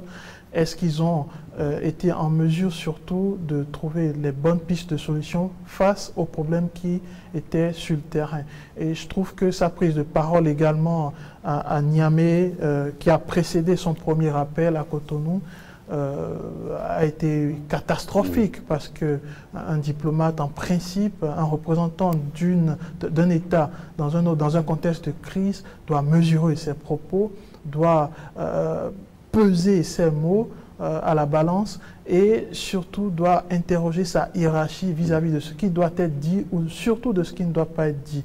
Et à ce propos, il a failli à sa mission. Et nous avons vu la suite puisqu'il a été rappelé. La deuxième chose vis-à-vis rapidement de M. Agonkan, c'est que au fort de la crise également, on n'a pas senti la patte ou la touche même de l'ambassadeur capable de pouvoir dégeler certaines situations, capable de prendre des initiatives, capable d'appeler même ses supérieurs. Justement, on a vu le temps qui a été mis avant qu'il ne rejoigne son poste à Niamey, puisqu'il avait ses bureaux au niveau du ministère des Affaires étrangères et tout ça. Est-ce que ça n'a pas pesé un peu sur ce qui devrait normalement être pour ramener un peu, faire le travail qu'il faudrait ramener la coopération au point où elle était au départ? Oui, bien sûr, parce que c'est difficile d'être en poste sans être sur le terrain. Oui. C'est toujours compliqué d'avoir les coups des franges pour dérouler. Si programme il y a un programme. Donc je pense que ça a effectivement aussi pesé sur lui, c'est aussi clair. Le contexte aussi a pesé sur lui, mais je trouve que si c'était la bonne personne, il pouvait aller au-delà. Bien sûr, il faudrait derrière qu'il y ait la volonté de la diplomatie béninoise aussi, vis-à-vis de la personne, vis-à-vis aussi du contexte pour faire progresser les choses. La deuxième chose, à ce niveau, je trouve qu'il a été aussi choisi sans savoir forcément que c'était ce qui allait arriver. Parce que pour moi, il n'a pas la posture du diplomate. C'était plus un marchand politique. Mais la plupart des diplomates que nous avons eus par la suite, oui, c'est typique au Bénin. Les derniers ambassadeurs. C'est typique au Bénin de faire des choix, je vais dire, politiques quand il s'agit de représenter le Bénin à l'extérieur. Mais dans ce cas précis, il faut le rappeler et le dire aussi.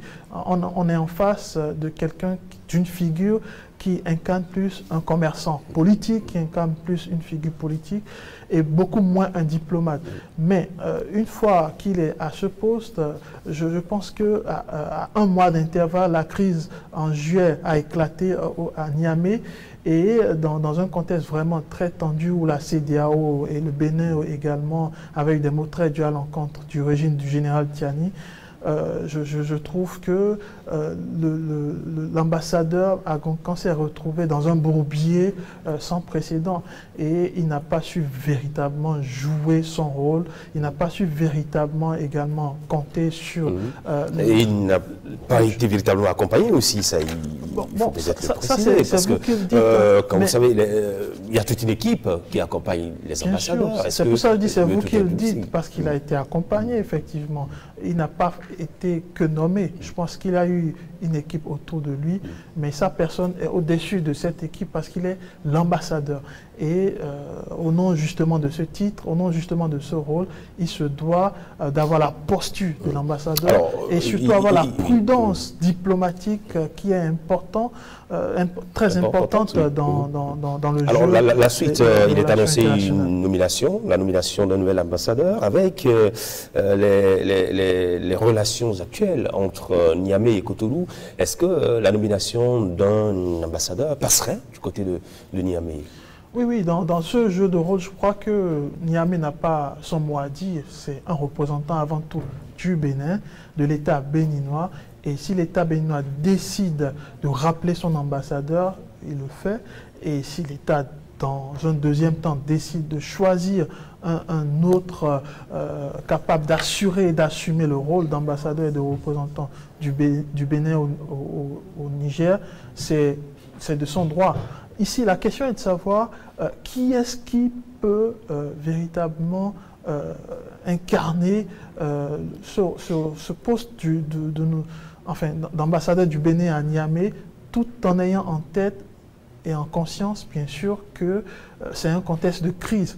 Moi, je trouve qu'il faut aller vers plus cette diplomatie parallèle qui puisse permettre à ce qu'il y ait quelqu'un qui maîtrise le jeu culturel, qui maîtrise le dialogue religieux aussi, hein, qui est très important. Je le dis parce que au fort de la crise, le Nigeria, par exemple, a utilisé la diplomatie culturelle pour continuer à échanger avec Niamey. Et ça a eu un impact conséquent par rapport à la suite.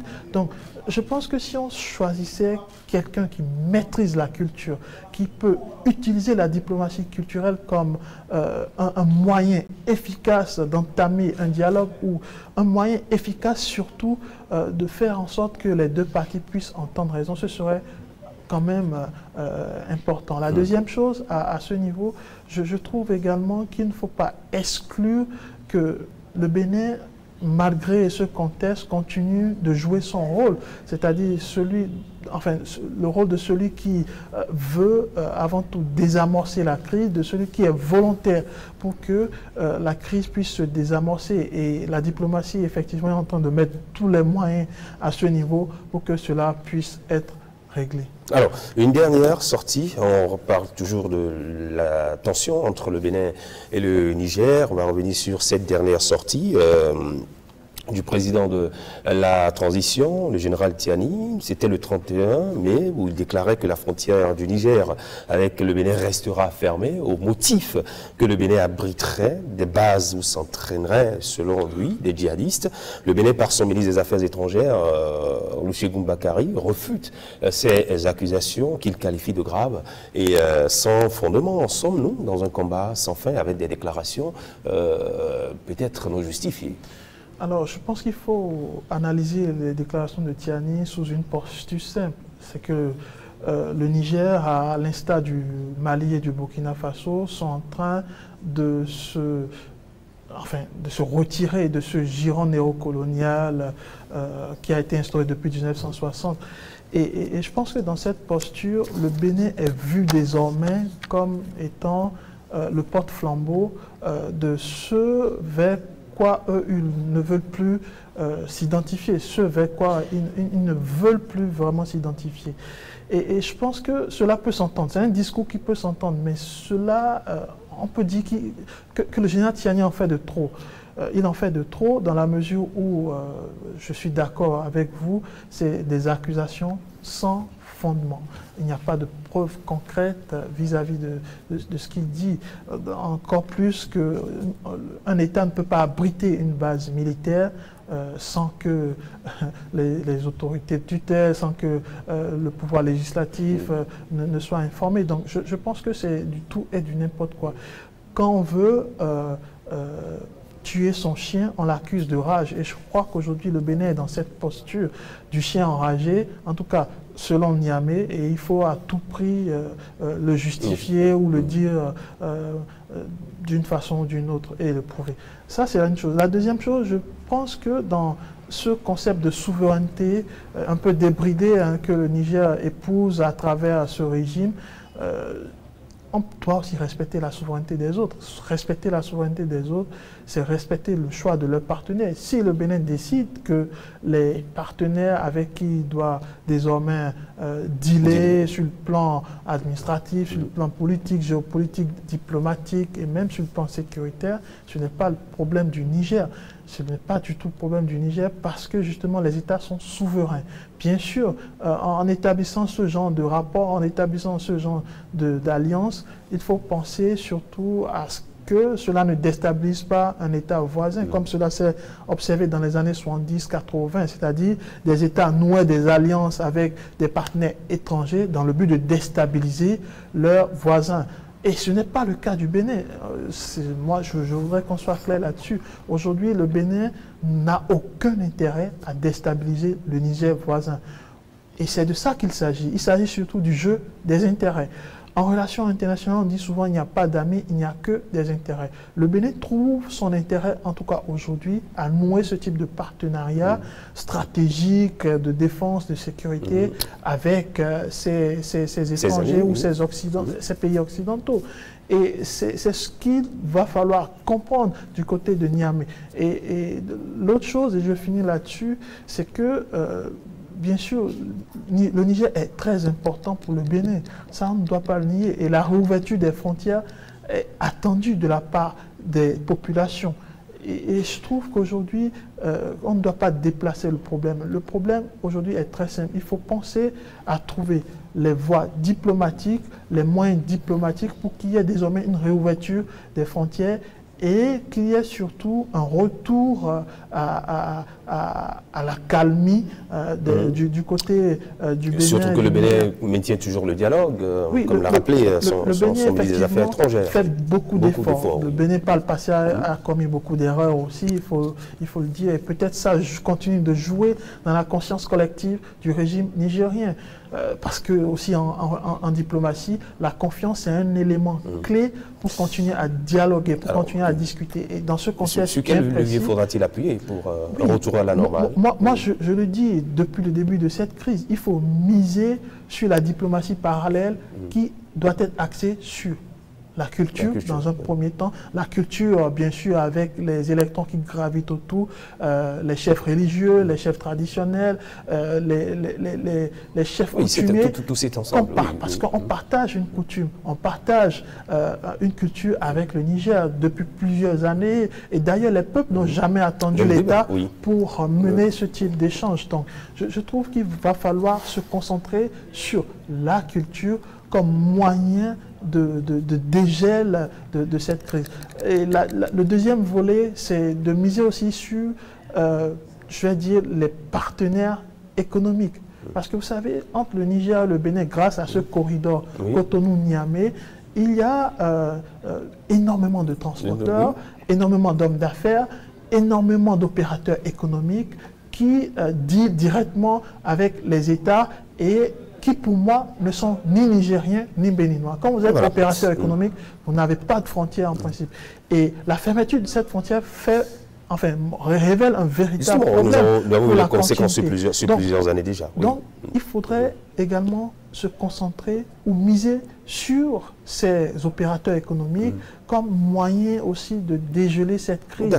Le politique ici a échoué aussi à trouver des solutions. Donc je pense qu'il faut laisser de côté le politique parce que Patrice Talon et le général Tiani, c'est deux visions désormais opposées du monde, deux visions opposées de la géopolitique, de la diplomatie également, et deux visions opposées de ce que c'est que l'ordre et la sécurité.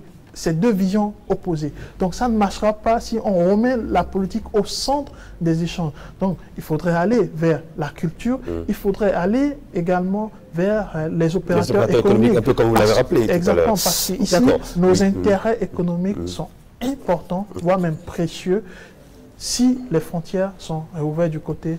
On va finir avec ce qui se passe en Côte d'Ivoire, les noms de l'opposant Tiani, président du PDCI, et d'autres personnalités, et pas des moindres que vous connaissez bien, n'apparaissent pas sur la base de données de la commission électorale indépendante. Ils sont donc radiés de la liste électorale définitive dans le cadre de la présidentielle d'octobre 2025. Totalement la fin des ambitions. Quelle sera la conséquence par la suite? Alors, je trouve que c'était déjà acté depuis maintenant plusieurs mois. Je trouve que dans les tests ivoiriens, c'était assez précis. La liste ne sera pas révisée. En tout cas, à quelques mois des élections, ce n'est pas possible. Et je trouve que l'exclusion de cet ténor de l'opposition, est-ce que c'est purement une procédure extra-politique? Est-ce que ce n'est pas politique finalement? Est-ce que ce n'est pas une exclusion politique? C'est autant de questions qu'on se pose parce que les tests permettent en principe à ce que ces ténors de l'opposition puissent tout de même incarner une sorte d'alternance à la tête de l'État. Et aujourd'hui, l'exclusion de Tidjane Thiam clairement est perçue comme une exclusion politique, avant même d'être une procédure juridique. Je pense que c'est une exclusion politique. Mais pour revenir au fond de la question, Tidjane Thiam continue de se battre et c'est ce qu'il faut surtout saluer. Il y a 10 ans, il y a 15 ans, ce genre de cas se serait produit, ce serait une rupture totale, ce serait une révolte complète, ce serait peut-être une prise des armes avec ce qu'on a observé dans le passé. Je crois qu'à ce niveau, la Côte d'Ivoire, contrairement à ce que beaucoup de personnes disent, a appris. La Côte d'Ivoire a compris que ce n'est pas la violence qui règle les problèmes, mais qu'il faut continuer à maintenir le dialogue, qu'il faut continuer à dénoncer, et ça c'est très important. Ici, Tidjane Thiam continue de se plaindre parce qu'il est allé maintenant sur l'échiquier international en allant vers la Cour internationale des droits de l'homme du côté de l'ONU. Donc je crois que rien ne pourra plus faire bouger la position du côté de la commission électorale, bien sûr, ivoirienne, et quelle que soit la décision de cette commission de l'ONU, ça ne va pas changer grand chose. La deuxième chose, c'est que je souligne un peu la carence aussi de la stratégie des opposants généralisée en Afrique subsaharienne. C'est-à-dire, les partis politiques, les hommes de l'opposition n'anticipent pas. Ils attendent toujours le dernier moment pour se plaindre, pour pleurer, alors qu'ils ont souvent 5 ans, voire même 10, pour se préparer. Prenez le cas de Donald Trump. En Afrique, Donald Trump ne serait jamais réélu ou ne serait plus revenu en tant que président des États-Unis. Mais qu'est-ce qui s'est passé à son niveau? Il a mis en place une stratégie qui a fait 4 ans, voire même plus, c'est-à-dire le soir de sa défaite, il ne s'est pas reposé, il était présent médiatiquement, il était présent politiquement, et il était même présent juridiquement en allant affronter les juges. Et ça manque en Afrique. Derrière cette stratégie, il mettait surtout en place un plan bien défini, un plan politique qui n'était pas un plan basé sur la victimisation. Au contraire, je pense que Donald Trump avait un plan avec le MAGA qui consistait à dire « Make America Great Again », donc un programme structuré. Ça manque aujourd'hui aux opposants en Afrique subsaharienne. Voilà. Je généralise parce que le cas de Tidjane Thiam n'est pas isolé. Aujourd'hui, le PDCI-RDA est certes un grand parti, un parti historique, un parti qui a des cadres et surtout des valeurs. Mais pourquoi ne pas se concentrer sur une stratégie qui puisse permettre à ce qu'on se dise, au-delà de Tidjane Thiam, il y a peut-être d'autres personnes, d'autres valeurs qui peuvent vraiment battre sur le terrain le HDP on suit de très près ce qui se passe du côté de la Côte d'Ivoire. Nous avons épuisé le temps qui nous était parti. Merci à vous. Hamza Tablaï, je rappelle que vous êtes consultant politique et géopolitique et spécialiste en relations internationales et diplomatie. Et chez vous, c'était le grand rendez-vous. Merci à chacun et à tous de nous avoir suivis. Portez-vous bien. Au revoir.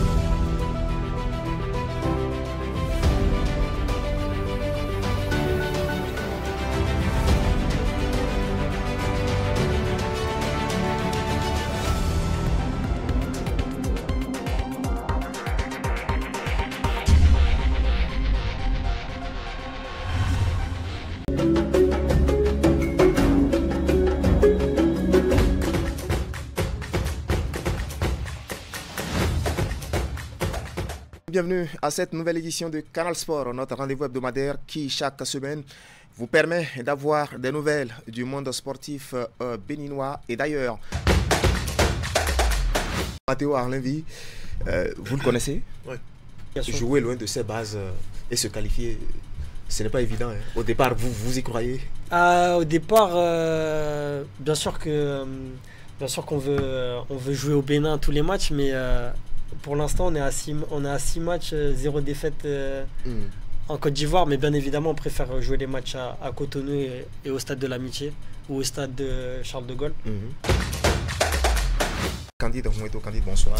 Narcisse, bonsoir Prosper et bonsoir à tous nos téléspectateurs. Oui. Dans le cadre de cette 12e journée de la Ligue professionnelle de football du Bénin, ils sont amenés leurs caméras sur les installations du stade synthétique de l'université d'Abou-Clavi pour suivre cette affiche entre les Requins de l'Atlantique et les Adjaka-Loulou de l'Est. Cotonou, suivez.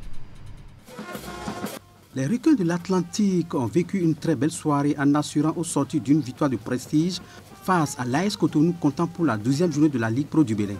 Bon, on va continuer par travailler et puis les matchs à venir, nous allons faire beaucoup plus pour remporter plus de matchs. Vraiment, je suis content et c'est la c'est la première fois que j'ai pu marquer aujourd'hui. Ça fait plaisir, ça fait plaisir. Et avec l'équipe, on a eu les 3 points.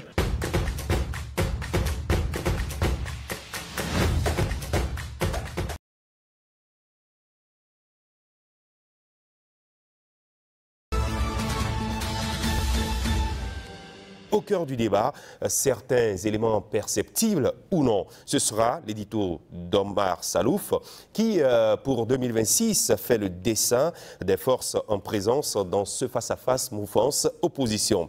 Décryptage, analyse et commentaires de nos chroniqueurs à suivre aussi dans ce grand rendez-vous. Nous évoquerons l'action publique au sommet de l'État malgré le spectre de la fin de règne.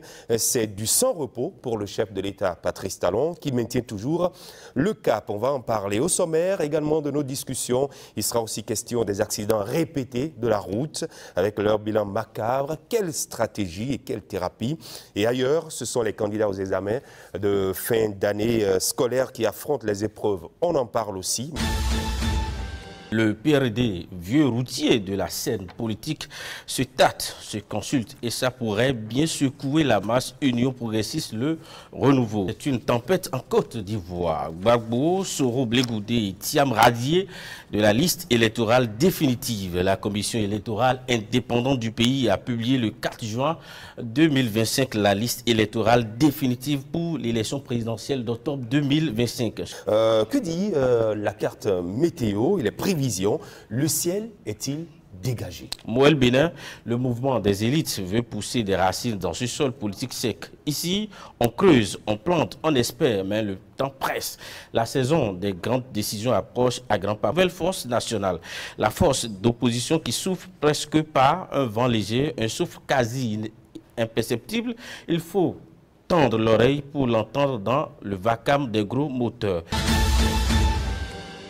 Où sont les forces, les atouts? De l'autre côté, quelles sont les forces et à quel niveau il faudra forcément faire un rééquilibrage pour véritablement être dans le combat politique comme cela se doit?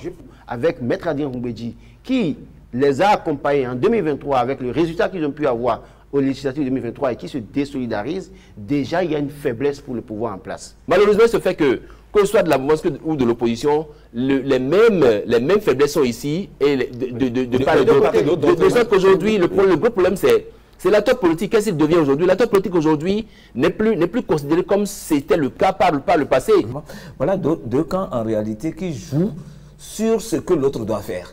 C'est-à-dire, on ne développe pas des stratégies internes, on n'en développe pas, mais on attend que l'autre le fasse. Et en réalité, on se retrouve dans une configuration où, c'est-à-dire, au lieu de s'occuper à baliser le terrain politique, on est là à regarder le camp en face, voilà ce que l'autre doit faire. Même si, pour certains partis, on ne les voit pas faire des actions, mais ils ont quand même des élus, donc ils sont en contact de la base. Et donc, c'est un atout à exploiter parce que à comparer à un parti politique qui, 10 ans, n'a pas d'élu, mais qui n'existe que de nom, c'est un avantage pour lutter le renouveau, le bloc républicain, même FCBE et les démocrates, parce qu'ils sont présents sur le terrain.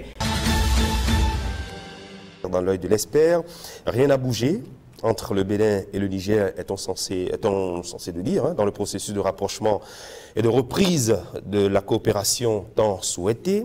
Les dernières déclarations du président de la transition, le général Tiani, la réaction du ministre des Affaires étrangères béninois, Olusegun Adjadi Bakari, qui refute les accusations de Niamey, sont au rang des sujets que nous allons aborder dans cet espace avec notre expert. Quelle issue à l'attention toujours latente? L'œil de l'expert reçoit Hamzat Ablaï, il est consultant politique et géopolitique.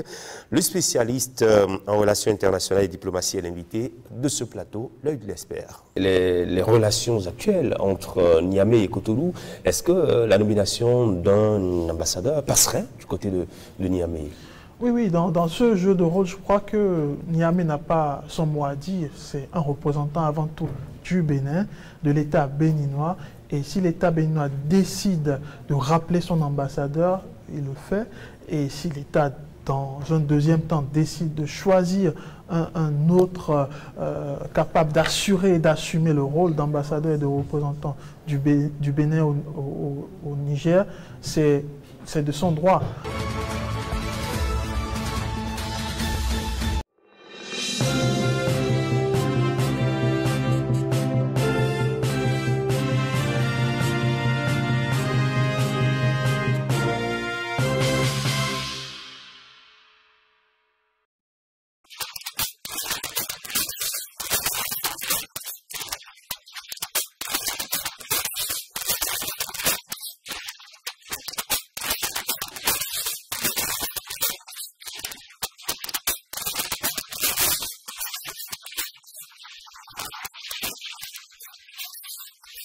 ama se gbeto enu gbonu bobo se fon gbe o asi se ovo pere a kale se krensin ya mais blo linguistique le tout mon gbe toto ton noto ton dan home ke debito ben be do a fon adi a fon dagbe adi ayin nu yen to bo se we ma kaka ifi an se je bo gbeto e anonu to gbe o e o aglo e o mbra di so yin gbe toto ton noto ton ato a buware ne oho soro speak parole avec Dawawe et Joe Holono, tous les dimanches à 8h30.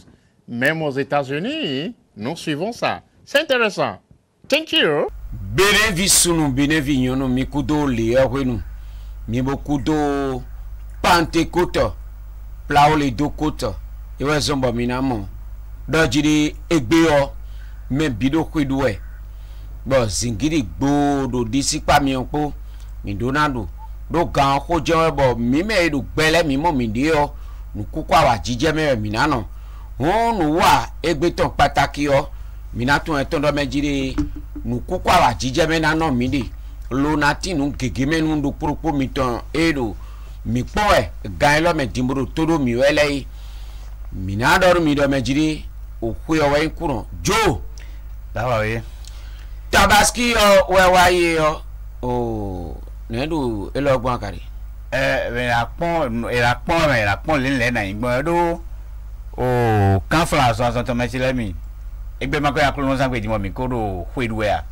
bo le dawa edogbon yo Pentecote mi na kende di sande asan eji Pentecote ono je to podo o sunzan me mi de si i hwedilepo o sunzan do po mejen tabaski olokun no on ma gbero to podo me ko mi ton lepo ni ta me dali gegenu noe dawa so no to inte wenda ji do poropo mi ton le me asa mi ton do poji ton no dawa we no to a edo atiglo kui bo ton di si kweton e no blo gbakun we a e o endo kaga e mo bo da bo duo e no da no kanji we a lo ko gbe mi na ti me mi disare wa na waji dilando kono so injo gwide suo no de pa de ko ya bebi no ti o magodo de mi na ti me ko jawe malenu mi do to yan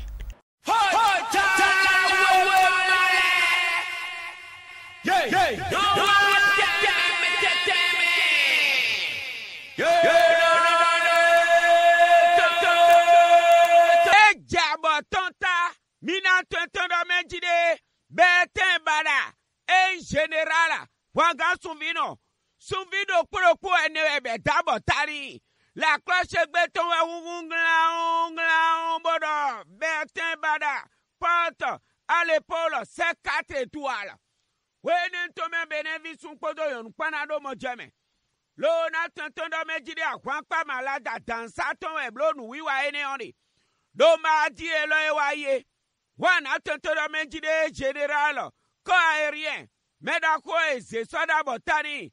Yeme, il nous compte d'accord, haut gradé. Juan pas mettre les chefs d'état-major. Yebie, nous, oui, à deux tomes.